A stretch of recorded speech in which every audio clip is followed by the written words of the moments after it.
अस्सलाम वालेकुम, सबको प्यार भरा सलाम। आप देख रहे हैं यूरोप वीज़ा न्यूज़ और मैं हूं शाहिद सिद्दीकी। अच्छा जी, शायद आपने मेरे ब्लॉग देखे होंगे। मैं तकरीबन 10 दिन के लिए टूर पे था, यूरोप टूर पे, और काफ़ी सारी कंट्रीज़ के भी विज़िट किए, आपको दिखाए। शायद आपने वो ब्लॉग देखे या नहीं देखे। तो बहरहाल एक न्यूज़ लाया हूँ आपके लिए, बड़ी अच्छी न्यूज़ है तमाम कंट्रीज़ के लिए कि सितंबर से 4 ऐसी कंट्रीज़ हैं, यूरोपियन कंट्री, यूरोप की कंट्री, शेंगन की कंट्री, कि वो अपने वीज़ा पॉलिसी में जो है वो कुछ नरमी कर रही है। और कितने परसेंट जो रेशो है इन कंट्रियों की वो मैं आपको बताऊंगा। वीज़ा प्रोसेस में उन्होंने काफ़ी आसानी की है, लेकिन ये स्टार्ट होगा सितंबर से। सबसे सरफहरिस्त जो कंट्री है इस वक्त वो हंगरी है। हंगरी ने काफ़ी नरमी की है, जो कि वीज़ा प्रोसेस उन्होंने आसान किया है, कुछ काफ़ी लचक पैदा की हैं वीज़ा देने में। हंगरी का भी विज़िट मैंने किया है, उसकी भी काफ़ी 2-3 व्लॉग मेरे ख़्याल में जो हैं वो मेरे चैनल पे हैं। अगर आप चाहें तो उनको आप देख सकते हैं, काफ़ी इन्फॉर्मेशन है उन व्लॉग्स के अंदर भी। तो इसकी जो रेशो है जी 95% जो है वो अकाउंट की गई है हंगरी की वीज़ा देने में। एक तो ये कंट्री है। और अच्छा, मैं साथ साथ एक चीज़ और भी बताऊं, मैं 4 कंट्रियां आपको बताऊंगा, और चारों कंट्रियां जो हैं शेंगन के अंदर हैं। इनमें से किसी एक कंट्री का भी आपको वीज़ा मिलता है, ले लेते हैं आप, तो आप बाकी की तमाम कंट्रीज़ जो हैं इसी वीज़े के ऊपर ट्रैवल कर सकते हैं, आप घूम सकते हैं। इनकी जो रिक्वायरमेंट है इन कंट्रियों की तकरीबन सेम ही होती है। थोड़ा सा फ़र्क ये होता है कि जैसे मतलब इंडिया से आपने अप्लाई करना है, इंडियन पासपोर्ट होल्डर हैं, तो मे भी थोड़ी सी चेंज हो। पाकिस्तान से करना है, थोड़ी सी चेंज होगी। गालिबन नेपाल और इंडिया की सेम ही है, बांग्लादेश की थोड़ी सी डिफरेंस होंगी। तो इसलिए मैं आपको वो नहीं बता सकता यहाँ पे, क्योंकि अगर मैं बताऊँगा कि जी ये वाली चीज़ें आपको चाहिए वीज़ा लेने के लिए, तो जो दूसरी कंट्री है उसमें अगर वो लागू नहीं है तो आप कहेंगे कि शायद मैं गलत बयानी कर रहा हूँ। तो इसलिए इसका भी एक बेहतरीन आसान सा मैं तरीका आपको बताता हूँ, इसकी चेक लिस्ट लेने का, कि आपको कौन कौन से डॉक्यूमेंट्स चाहिए। बताने को मैं बताऊँगा, लेकिन बात वही आ जाएगी कि किसी को वो चीज़ चाहिए किसी कंट्री में और किसी कंट्री में वो पेपर नहीं चाहिए होते हैं, डिफरेंस होते हैं। मसलन फ़र्ज़ कर लें कि अगर इंडिया को रिक्वायर्ड है इंडियन पासपोर्ट होल्डर को बैंक स्टेटमेंट 8000 एरो की, तो पाकिस्तान में जो है वो हो सकता है उससे ज़्यादा बैंक रिक्वायरमेंट उनको स्टेटमेंट चाहिए। तो इसलिए आप ख़ुद जो है गूगल करें, गूगल के ऊपर जाएं, और जिस कंट्री का भी आपने अप्लाई करना है इन 4 कंट्रियों में से, तो उस कंट्री का नाम दे के चेक लिस्ट जो है वो आप मांगेंगे। तो गूगल आपको उस कंट्री की, आपकी कंट्री की जहाँ से आप चेक लिस्ट मांग रहे हैं, फ़र्ज़ करें कि आप बांग्लादेश से मांग रहे हैं या पाकिस्तान कहीं से भी मांग रहे हैं, तो आपको आपके हिसाब से वो चेक लिस्ट गूगल जो है वो देगा कि आपको कौन कौन से पेपर्स जो हैं इस वीज़े के लिए चाहिए। तो उनको अगर आप पूरे तरीके से, प्रॉपर तरीके से उसको रीड करेंगे और वही पेपर जो हैं आपके पास होंगे, तो आपका वीज़ा रिजेक्ट नहीं होगा। जैसा कि मैंने बताया कि हंगरी की इस टाइम पे रेशो जो चल रही है ये वो 95% पे आ जाएगी नेक्स्ट मंथ से। अगर बेशक इस वक्त वो 70% है या 75% है, लेकिन जो नरमी की गई है उसकी वजह से वो 95% पे आएगी। अच्छा जी, उसके बाद दूसरी कंट्री जो है वो है लिटविया। लिटविया भी शेंगन का एक हिस्सा है, शेंगन की एक कंट्री है। लिटविया की भी इस टाइम पे मतलब आने वाले टाइम पे जो है वो 95% इसकी रेशो हो जाएगी। तो तीसरे नंबर पे जो है लिथुआनिया है।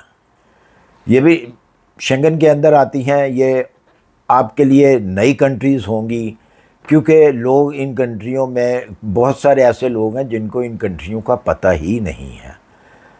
लेकिन ये भी शेंगन के अंदर शामिल हैं। इनका भी अगर आपको लिथुआनिया, लिथुआनिया इनका वीज़ा मिलता है तो आपको ये पूरे शेंगन के अंदर आप इस वीज़े पे जा सकते हैं। हाँ, ये वीज़ा जो है ये विज़िट वीज़ा, टूरिस्ट वीज़ा होगा।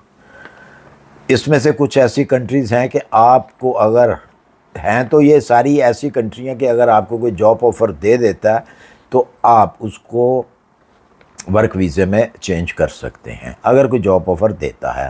हाँ, उसकी कैटेगरी थोड़ी सी अलहदा होगी, फिर आपको अपनी होम कंट्री में आना पड़ता है, तो वहाँ से आके आपको जॉब ऑफ़र के साथ जो है वो वीज़ा स्टैम्प करवा के दोबारा जो है उसी कंट्री में अपनी जॉब के ऊपर जाना होता है। तो इस वक्त जो बात कर रहे हैं हम विज़िट वीज़े की बात कर रहे हैं। इसमें जो है वर्क वीज़े की जो है वो बात नहीं है।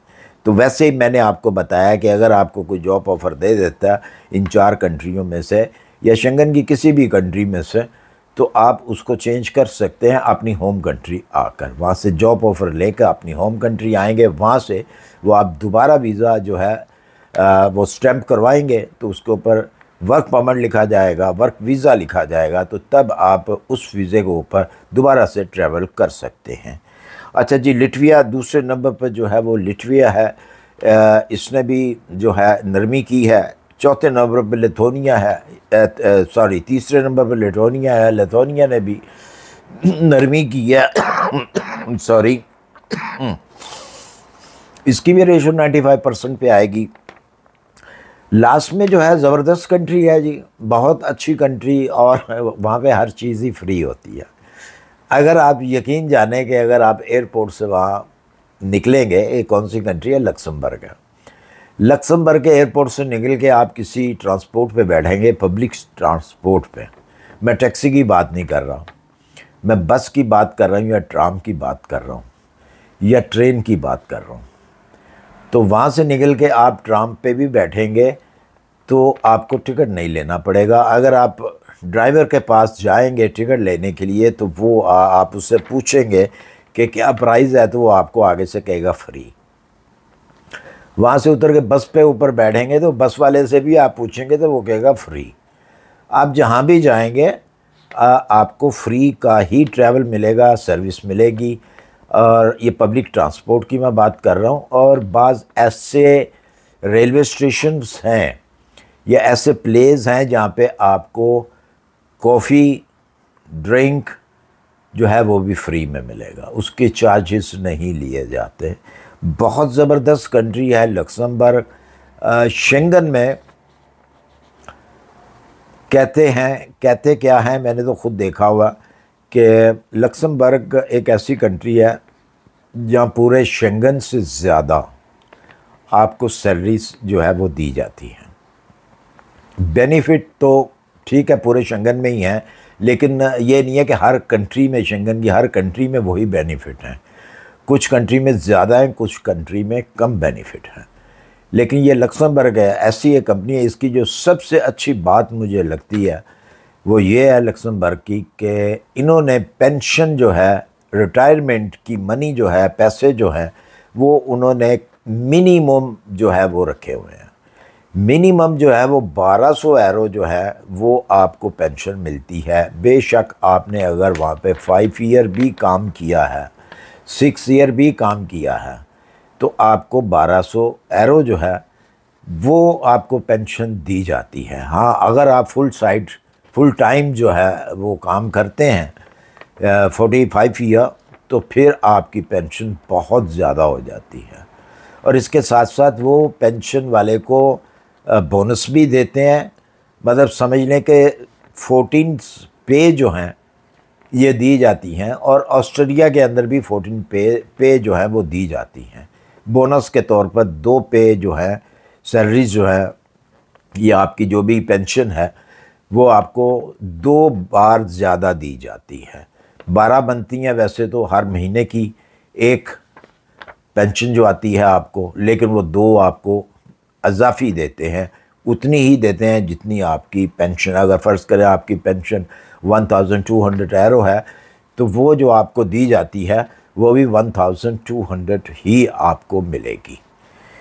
तो ये 4 कंट्रीज़ हैं जी, इन 4 कंट्रीज़ के अंदर जो है आप अप्लाई करें, और अगर आपकी फ़ाइल ठीक हुई, उसमें कोई आपने कमी ना छोड़ी, पूरी रिक्वायरमेंट जैसा कि मैंने बताया कि गूगल करके आप चेक लिस्ट निकालें, उसी हिसाब से जो है अपने डॉक्यूमेंट्स जो हैं वो उस फाइल में लगाएं और जनाब आप जमा कराएं। बेशक आप जहाँ से भी हैं, जो उनसी मर्ज़ी कंट्री से हैं, चेक लिस्ट लाजमी निकालिएगा, उसी हिसाब से अपनी फ़ाइल को तैयार करें और अप्लाई करें। तो मुझे उम्मीद है मेरी वीडियो पसंद आई होगी। पसंद आई इसे लाइक और सब्सक्राइब कर दीजिए। अपनी दुआओं में याद रखिए, अपना ख्याल रखिए और मिलते हैं इंशाल्लाह फिर किसी अच्छी सी इन्फॉर्मेशन के साथ। अल्लाह हाफिज़।